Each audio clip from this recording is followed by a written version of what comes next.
My name is Cliff Searcy, and I live in Missouri with my wife, Anita. I just recently became involved in missions in the Amazon rainforest in the country of Ecuador in South America at the age of 67 years old, and there are missionary families that were stationed in Ecuador and whose lives had all intersected and intertwined, and now these families have all intersected with my life. They are the Borman family, Bubs and Roberta Borman, and their son Randy Borman, and the McGuire family, Byron and Yvonne McGuire, and their son Duvon McGuire. In 1954, missionary pilot Bubs Borman and his wife Roberta were assigned to minister to the area of the Wadoni tribe in Ecuador. The next year, in 1955, the Bormans were reassigned to minister instead to the Kofan Indians deep in the Amazon jungle and rainforest. Later in 1956, Bubs and Roberta Borman, now in the Kofan Indian village of Dureno, deep in the Amazon jungle in Ecuador, they had a baby boy named Randy Borman. And this year of 2018, now 62-year-old Randy and his wife Amelia are playing an important role in my life in the village of Zavalo. In addition, the McGuire missionary family was also stationed in Ecuador. Veteran missionaries Byron and Yvonne McGuire served for years in Quito with massive shortwave radio station HCJB, the Voice of the Andes. This station was founded in 1931 and was the first radio station in Ecuador to offer a regular daily program, as well as being the first ever Christian radio station in the whole world. Both Randy Borman and Duvon McGuire, the Bormans, the McGuires' young sons, all attended the same schools at one time many years ago in Quito. So Randy and Duvon ran in the same circles back then. Later, Duvon McGuire almost died when he contracted Giardia, which is a very serious intestinal infection caused by a microscopic parasite that is found worldwide, especially in areas with poor sanitation and unsafe water. This led Duvon McGuire to study parasitology and graduate with a degree from Asbury College in pre-med and in chemistry. Before his senior year at college, he spent the summer working in hospitals in India, and there he witnessed the devastating effects of poor sanitation and pathogen-infested water and saw firsthand the health perils and deaths that accompany contaminated water. So, in 1992, Duvon began designing a water purifier for orphans who suffered from unsafe drinking water. After years of research and experimentation, he invented an affordable, lightweight, portable water purifier that could disinfect large quantities of water efficiently and quickly for entire communities, and he received a patent for this invention. The machine converts salt water into a chlorine bleach solution that is circulated by a pump through a tank of contaminated water until the water has a sustained concentration of at least 2 parts per million of chlorine, to ensure that all contaminants have been neutralized. One cannot detect the taste of the chlorine in the treated water when they're drinking it, but it is as safe to drink as bottled water here in the States. So, since 1998, over 3,900 of these water purification systems have been installed in 83 countries, and they're being used worldwide by such organizations as Franklin Graham Samaritan's Purse, among others. This very invention, the McGuire Water Purification System, is the very water system that we are installing in the Kofan Indian village of Zavalo, very deep in the Amazon jungle, where now 62-year-old Randy Borman and his Kofan wife Amelia are the missionaries overseeing that village and the whole Kofan tribe. Ecuadorian-born Randy, the son of American missionary parents, has been elected the tribal chief of the Kofan Indians and, as a result, oversees multiple Kofan villages in addition to Zavalo. He has helped the Kofan people regain over 300,000 acres of land that they had improperly lost many years ago, and Randy has long been a hero to the Kofan people. Now, the Couriers, one of gospel music's most successful and best-loved singing groups, sang from their founding in 1955 to their official retirement 5 years ago in December of 2013, after 58 years of ministry. Pictured here is my wife Anita and me with the 3 Couriers, left to right, Neil Enlow, Dave Colonin, and Dwayne Nicholson, on that December night of their full-time retirement 5 years ago. In February of 2018, Courier Dave Colonin, who has ministered in 60 countries, learned of the crucial and extreme need of safe drinking water for Randy Borman's village of Zavalo, Ecuador. He told me of this and of his plans to find a way to bring a solution to their very real problem, and he invited me to join him in this great adventure. And I quickly responded that I would.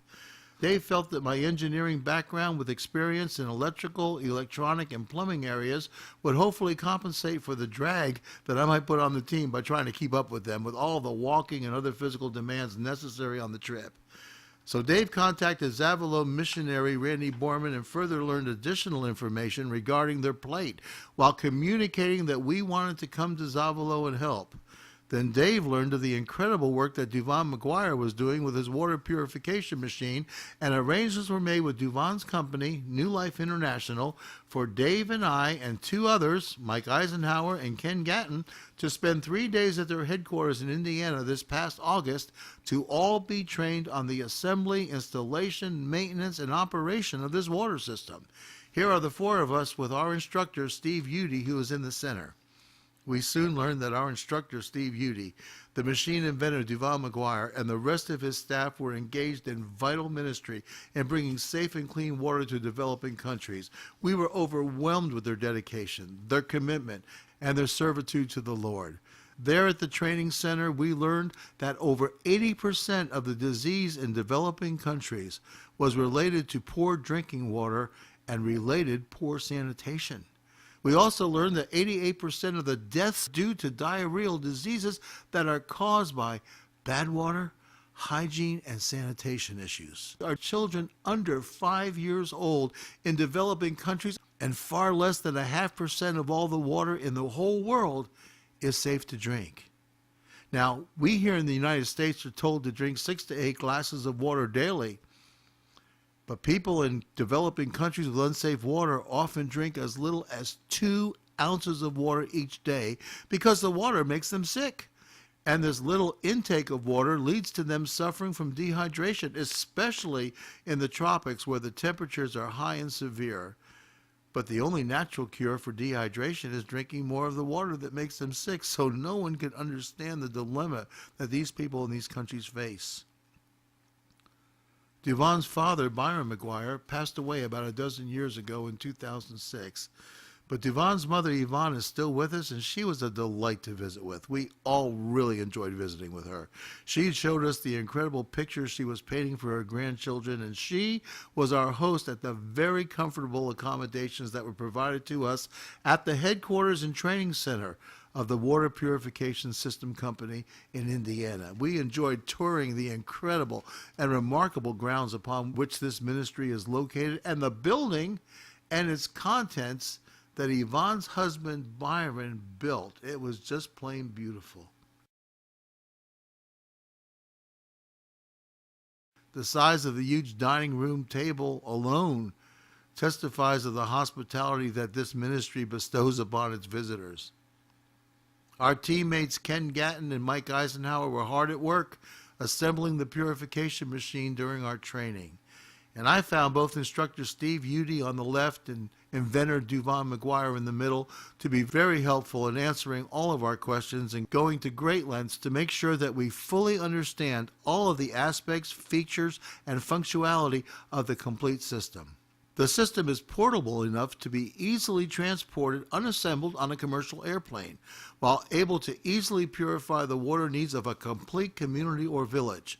We will be installing this machine in the village of Zavalo in February of 2019 and will be able to bring it with us on the airplane as it comes disassembled and portably packed to accommodate this. Now, we found it interesting that although Zavalo missionary Randy Borman and machine inventor Duvan McGuire were both at the same schools in younger years and ran in the same social circles, Randy was totally unaware of Duvan's invention or how it could be a solution to his village's needs until he learned this information from us. So God really used Courier Dave Colonen in once more linking together the work of the Borman and the McGuire missionary families. Dave Colonen is clearly the hero of our story and of this adventure. It was his vision and sensitivity to the leading of the Holy Spirit that caused him to organize a group of 18 people, including he and myself, to go to Zavalo next February to install this equipment. But missionary Randy Borman felt strongly that several of us needed to come on ahead several months earlier than February to see the situation for ourselves so that we could better assess what needed to be done and would be able to better conduct the preparation and research for the February project. Though we can bring the water purification system on the plane with us, we cannot bring other needed equipment on the plane, such as solar panels, big battery systems, large water tanks, and 3 miles of pipe. The 3 miles of 3/4-inch pipe that we have to supply for this project will come on more than 30 large spools. We certainly cannot bring that with us on the airplane. So much of the materials will have to be purchased and secured in the Ecuador capital city of Quito and then transported a full 10 hours, 12 hours with stops, to the village of Zavalo by truck and by canoe, as you will see. So Dave Colonan of the Couriers, Pastor Mike Hammer of Celebration Community Church of Dillsburg, Pennsylvania, electrician Mike Eisenhower, and I traveled to Ecuador in late October on an advance trip to gather this information and to determine how to tie the new equipment and needed supplies into the existing infrastructure of the village. The four of us met at the Atlanta airport and flew together to the international airport in Quito, arriving late on a Monday night. Missionary Randy Borman met us, and he and one of his sons, Federico, transported us to a hotel in the nearby town of Hualabamba, where the four of us spent the night at the hotel named Hostel La Cocina Tipica. The accommodations were great, and we had an early breakfast the next morning, Tuesday morning, at the hotel's excellent restaurant. We spent that first whole day, Tuesday, in the capital city of Quito to visit equipment supply houses, pricing things like pipe, large batteries, and other supplies, and learning of their availability. We visited this very large hardware store, building supply house, and we were surprised to learn that they carried many familiar name brands of tools and supplies with many prices that were actually lower than here in the States, and without having to pay sales tax either. We also were surprised to learn that Ecuador uses American dollars as their main currency at its full U.S. value. This will simplify and facilitate the purchasing of much of the necessary equipment. After a second night of good rest at the hotel in Hualabamba, we all headed out early the next morning, Wednesday morning, in a truck headed east across the Andes Mountains, and for the end of that road, some 7 hours away, well, 9 hours with stops, in Centro Union. Quito is 9,350 feet in elevation, which is close to 2 miles. But on our 9-hour trip eastward across the Andes Mountains, we were at one point 19,500 feet in the air. That is close to 4 miles in elevation. Here you can see the continental divide of South America in the Andes Mountains. Water flowing from the west side of the divide will find its way to the Pacific Ocean, while water flowing down the east side will find its way eventually to the Atlantic Ocean. We were less than 10 miles south of the equator most all the time that we were in Ecuador, and the average temperatures everywhere we were that week on our trip averaged in the mid-70s during the day, but we could still see the snow-capped mountains in the distance as we drove across the Andes Mountains. The last actual city we passed through on our journey to the end of the road from Quito was Lago Agrio. As you can see, we drove over the city's cobblestone roads, but shortly after leaving the city, we only traveled for a while on paved roads, but then found ourselves on completely dirt roads for the last hour or so of our trip to Centro Union, which is the end of the road.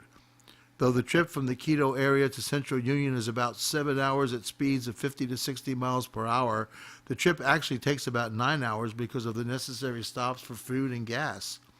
On this map, you can see the city of Lago Agrio to the left of this wildlife reserve area, which is shown in pink, and the road is not even shown on this map going to or leaving the city. We left Lago Agrio on a paved road and eventually wound up on a dirt road and traveled about an additional hour on it until we reached Centro Union, adjacent to the Agua Rico River. You can see the village of Zavalo to the right of this map. The only access to the village of Zavalo was by this 3-hour canoe ride on the Agua Rico River. We arrived at this little store next to the Agua Rico riverbank at Centro Union and had to park and unload the truck. Then we loaded our luggage into the huge canoe with a big outboard motor that would take us the remaining 3 hours of our journey to Zavalo at a high rate of speed. A young man named Stalin was our boat driver, and we took off for our remaining 3-hour journey by canoe to Zavalo. As you can see, we traveled for those 3 hours at a relatively high rate of speed in this large canoe to reach the village of Zavolo. Our total time was 12 hours with stops, that's 9 hours by truck and 3 hours by canoe.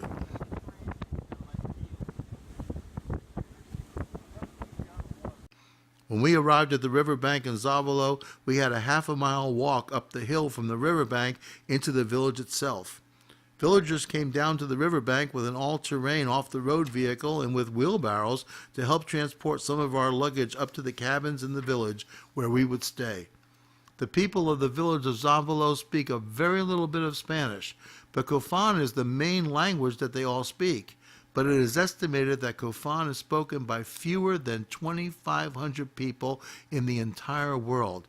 So we were totally dependent on the missionary, Randy Borman, to communicate with the villagers by interpreting for us. Dave Colonen and his son-in-law, Pastor Mike Hammer, stayed in this cabin, while Mike Eisenhower and I stayed in this one. Missionary Randy Borman and his wife Amelia live in this nearby house, which has an elevated 250-gallon water tank.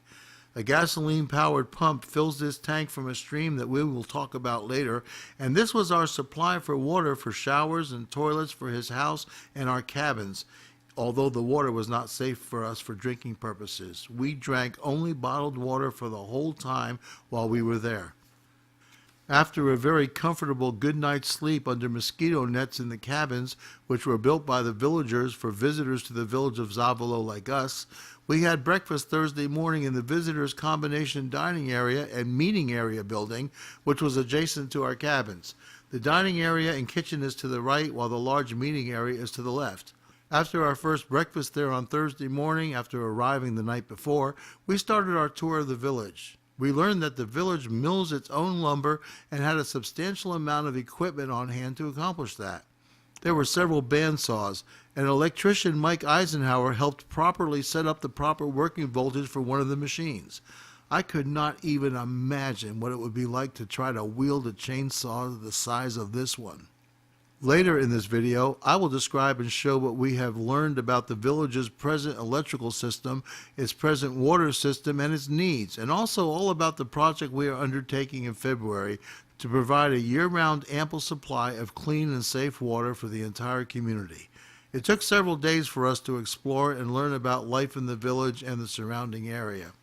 We made our way down the path from the visitor center area toward the village, which was about a mile or so away, and along the way we saw some chickens, ducks, and other farm animals. These were some of the villagers' houses that we passed as we made our way down the 1-mile path to the center of the village.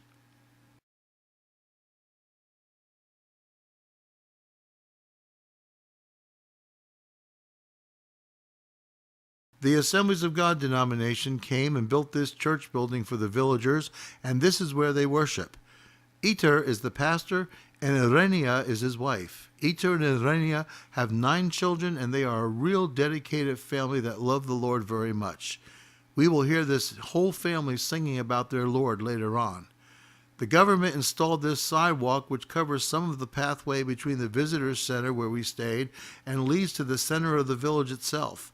This sign shows the details of that project, which cost $80,000, as you can see. Rocks, sand, and cement needed to be brought in, as well as a cement mixer to accomplish a task like this. The government also built a school in the village for the school children. They had the ability to build projects for the village that use concrete and cement. The 2-room school has 2 beautiful classrooms, as you can see.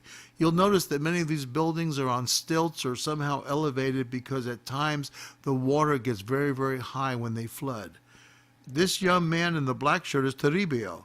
He is the teacher for the children at the school, and he is a dedicated Christian. He not only teaches the children their lessons, but he also teaches them about Jesus and imparts Christian values to them. He is a real blessing. Here is Toribio standing in front of the school. The children were at play during recess. Notice that they are dressed in simple uniforms, just with some type of white tops and blue bottoms. As you can see, they play just like any other children would in any other city in America. We fell in love with these children. The girls often get married at 12 or 13 years old, while the boys get married around 15 years old. So young adults will have a rather large family by early in their 20s, and the village is growing rather rapidly as a result. Now this intensifies the need to bring them fresh and clean water to their village. There is a concrete roof-covered pavilion that the government built for the village. The children play basketball and soccer here. Some may wonder why they play these sports on a concrete surface, but starting in April in the rainy season, this area is totally covered with about 5 to 6 feet of water. So the concrete preserves the flat level surface. Dave Kolonen was a real big hit with the villagers, especially with the children. Dave brought a big bag of lollipops with him, and the children loved getting them during the days that we were there. We all loved spoiling them. Dave and Mike Hammer played soccer with some of the children. The children loved that we visitors took an interest in them and treated them as importantly as they really are. The dogs were noticeably very tame and were very comfortable being around us. They especially liked Dave. Can you guess why? One of the villagers had a pet monkey, and Dave, being an equal opportunity spoiler of animals as well as children, felt it was only right to give the monkey a lollipop too. If you look real close, you can see the lollipop stick still sticking out of the monkey's mouth. We had a meeting with the town council leaders. Through Randy, our plan to bring them clean and fresh water from a distant stream was explained to them, along with the information about the water purification system. The man on the far right in the blue shirt is the town council president, while the other two young men in the red and brown shirts are the main members of the council. The villagers' responsibility to perform the work necessary to purify the water with the water purifying equipment was explained to them, and they approved of it.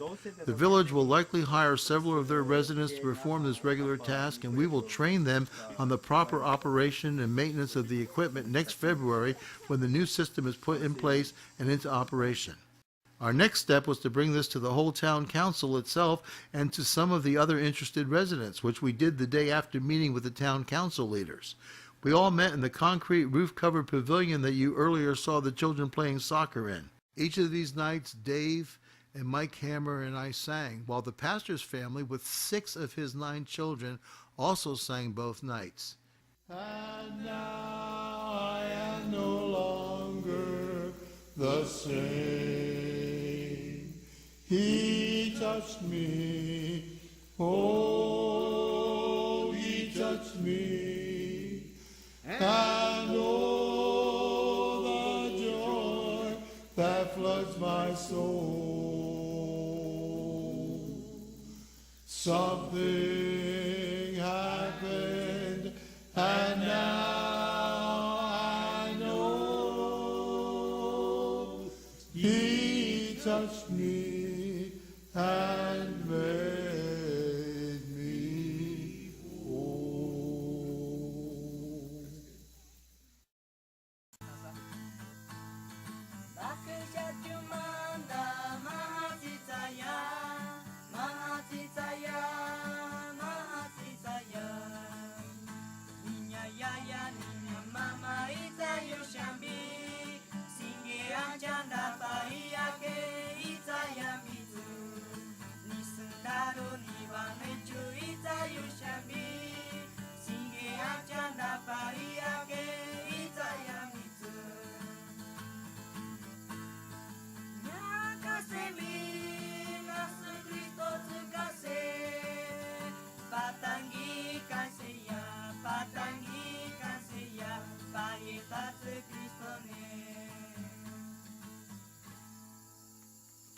Hey, that's great. Wow, that's great.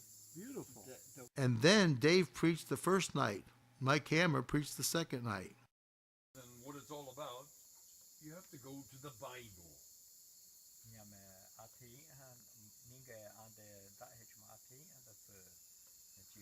So God allowed the Israelites to be overpowered by the Midianites.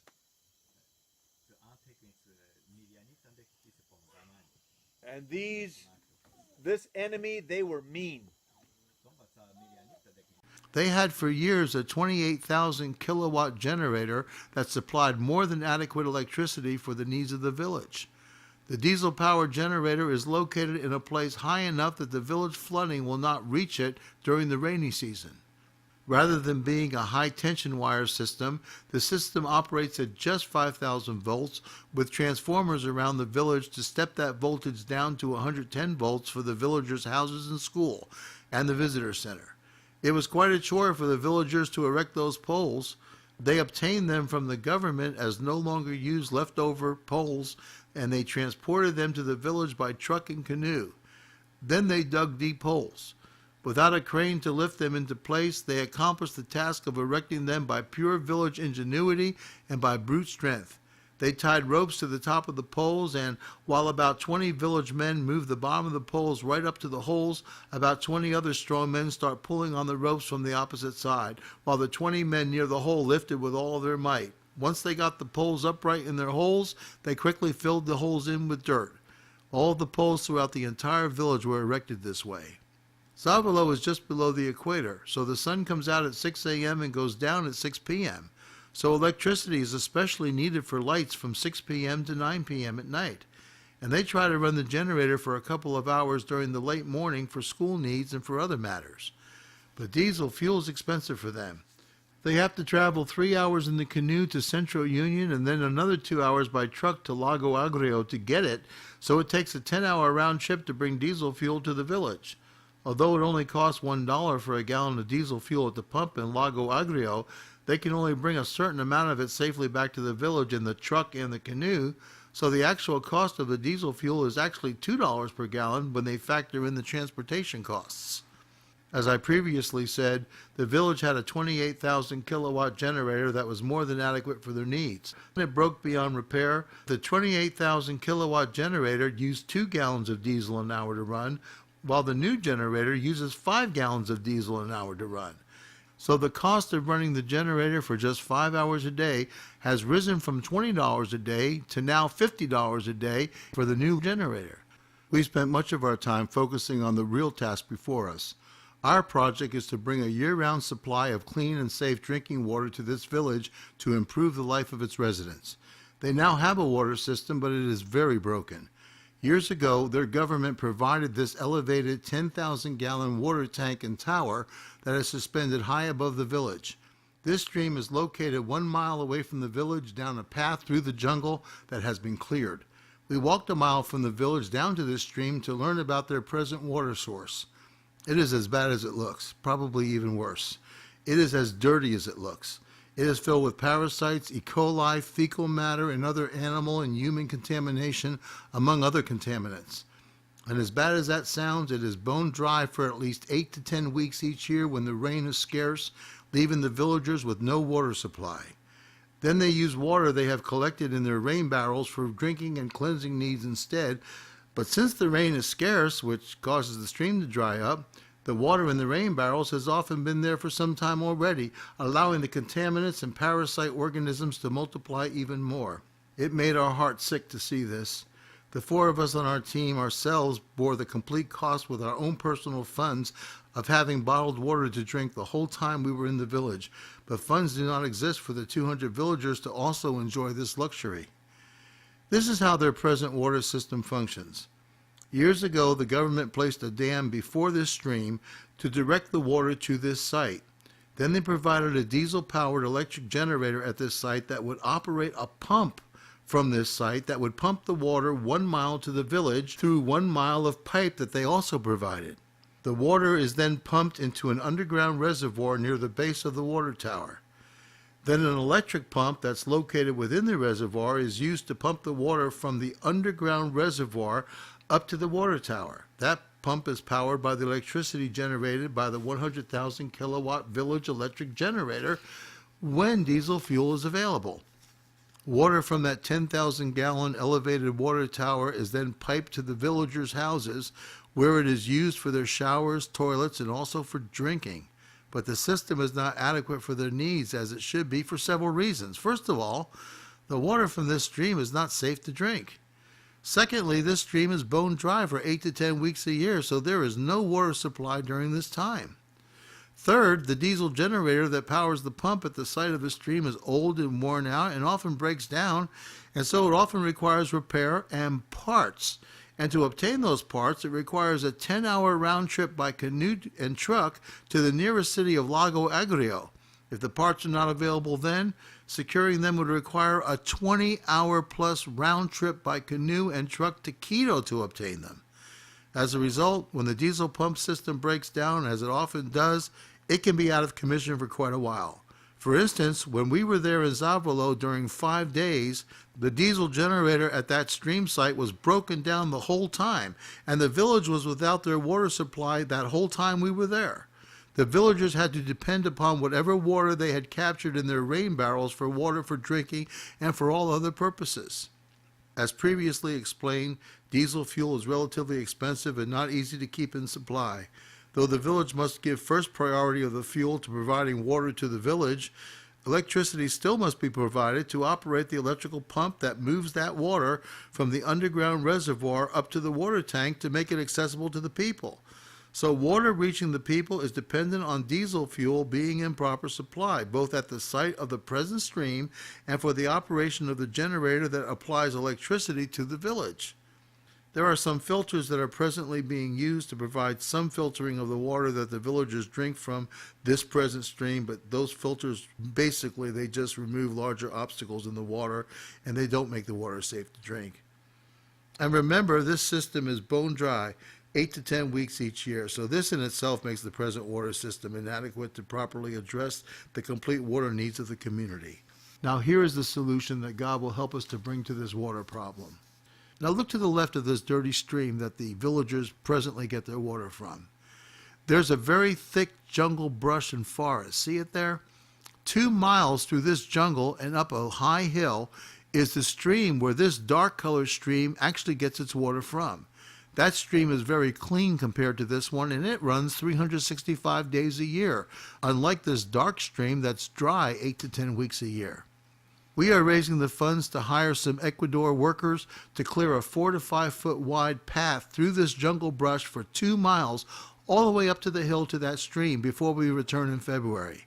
As far as we can determine, that stream is higher in elevation than the height of the water tank in the village, so the pipe collecting water from that stream should flow downhill down that jungle path and all the 3 miles to the village and flow right up to that elevated water tank, since water flows and rises to its own level. Now we are raising the funds to buy 3 miles of 3/4 inch pipe, which we and the villagers will lay out on that jungle trail from the village to the elevated clean stream. That pipe will come on more than 30 large spools, and it will take many trips by truck and canoe to get all of that to the village. And along that 3-mile trail will be 4 65-gallon water tanks spaced at intervals to collect the water and then give it an additional push downhill from the accumulated weight of that water that collects in the tanks. That'll help the water get moving along a little better with a little bit of a push. And then non-electrical mechanical ram pumps that work on mechanical pressure will also be used along the route as needed to push the water along at a steady and substantial pace. That way we can ensure that the water will get there by using some of these mechanical pumps. They don't use electricity, they just work by pressure. When the water reaches the elevated water tower, the present infrastructure will deliver that non-purified water to the villagers' houses for general cleaning, showers, and toilet use, as the present system does now when it's operational, but not for drinking purposes. But the big difference is going to be that will be 365 days a year and not just for a part of the year, because that stream that the water will come from will run all year long and not be dry for 8 to 10 weeks like the stream that they're getting the water from now. But a separate pipe from that elevated water tower will also deliver additional water by gravity to an also high elevated 500-gallon water tank that we're going to provide and install, that's going to be involved with a McGuire water purification system that will be housed in a secure building with that elevated 500-gallon tank and protected from the elements in that building. Now, the water purification system will be powered by a big 10-year life 12-volt battery system that we're going to provide. That battery system will be charged by the installation of solar panels, which we will also provide along with the accompanying charge converter equipment to keep that charged. Now, villagers will be trained to purify the water that's held in that 500-gallon tank. After that 500 gallons of water is purified, that water will be moved outdoors, again by gravity, by pipe, to 2 more elevated 500-gallon water tanks that we will provide. So there will be an outdoors availability of up to 1,000 gallons of clean and safe drinking water for the current 200 residents of the village, and also for the residents of the nearby houses off of the riverbank. So they can come in and they can obtain it from that spigot on those water tanks, so they can fill their containers just like the folks in the village and bring that clean water back to their houses. This 1,000-gallon capacity of clean and fresh water and safe water will allow for future growth of the village population in years to come. This new system will give the villagers sufficient water for showers, toilets, general cleaning, and safe drinking water for 24 hours a day, 365 days a year, and it doesn't need electricity or expensive diesel fuel in order to operate, as the water will be delivered to the village by gravity, by non-electrical mechanical pumps, and the water purification system will operate off a battery system that's charged by solar power. Then gravity will make both the safe drinking water and the water used for other purposes available to all from the elevated water tanks, eliminating the need for costly diesel fuel that the village can't afford to operate the pumps, and the danger that there might not be any water available because they may have run out of diesel fuel. Now, we thank God for helping us formulate this action plan, and for those who are helping us accomplish this task through their prayerful and through their financial support. None of us could get that filthy stream out of our minds, even many weeks after returning back here in the States. We are very eager to return in February, bringing 18 younger workers with us and asking God to be a blessing to those dear folks in a spiritual way that will change their eternity as well as change their physical condition. Thank you for taking the time to watch this video and for praying with us, and may God bless you.